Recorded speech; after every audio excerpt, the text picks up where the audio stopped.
Well, howdy, Pastor Mark here. This week's Ask Pastor Mark, what can Christians do to help the anti-Roe v. Wade efforts to help end abortion? We are in the middle of an incredibly tense season that is only going to escalate. So by all accounts, it seems like the U.S. Supreme Court is getting ready to overturn Roe v. Wade, something that's been in effect for almost 50 years since I was a little kid.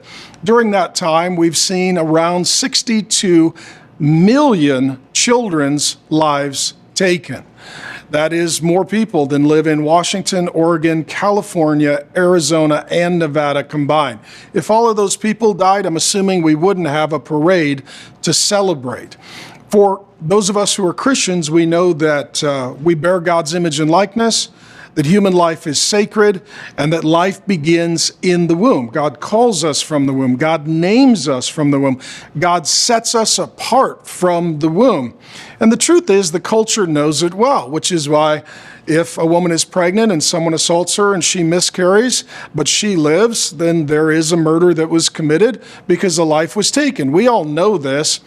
We just don't like this because we worship sex as a god. That's the culture we live in. LGBTQIA are denominations within the religion of sex. And what happens in most religions, you make a sacrifice to your god or gods, and here it's sacrificing your own child for the god of sex. Christians who think this way need to act on their beliefs in a way that is godly, respectful, within the confines of the law.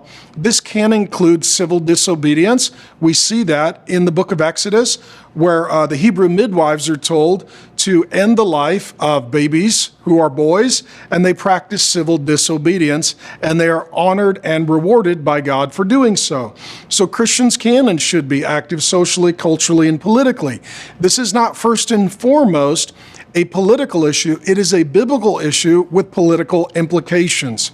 And that can include rightly protesting within the parameters of the law, being respectful in our disagreements, but being clear. That can include civil disobedience. And ultimately, what's going to happen is, if and when Roe v. Wade is overturned, it's going to push a lot of the decision-making down to the states where, in my opinion, it should have been in the first place. We should have less federal government, and we should have more state government, and then people can choose with their feet where they want to live and what kind of place that they want to be. What this will provide for Christians is an opportunity to really work at the state level, appealing toward the governor, toward also whatever the legal system may be that'll be making the decision in your state, and or your attorney general, making your voice heard so that as laws are created for your state, God's people are certainly part of that discussion for the sake of preserving human life.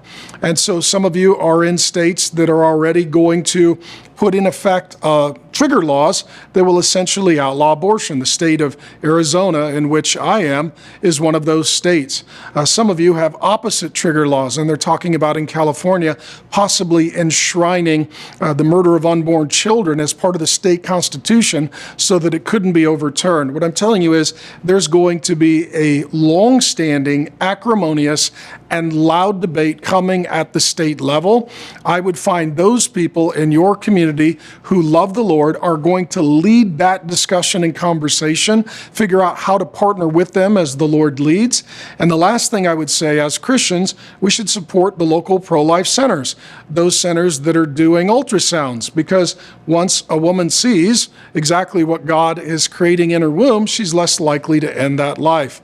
In addition, then, supporting mothers, young mothers, single mothers, with gifts, with support, with food, with clothing, with prayer, with generosity. If we're going to be pro-life, let's be pro-life from womb to tomb. And we've seen in the most recent few years that everybody's super excited to preserve born life. So we have vaccines, and we shut down countries, and we close churches, and we have mask mandates, and we snitch on our neighbors. And what I would say is, hey, let's just follow the science. Life begins at conception.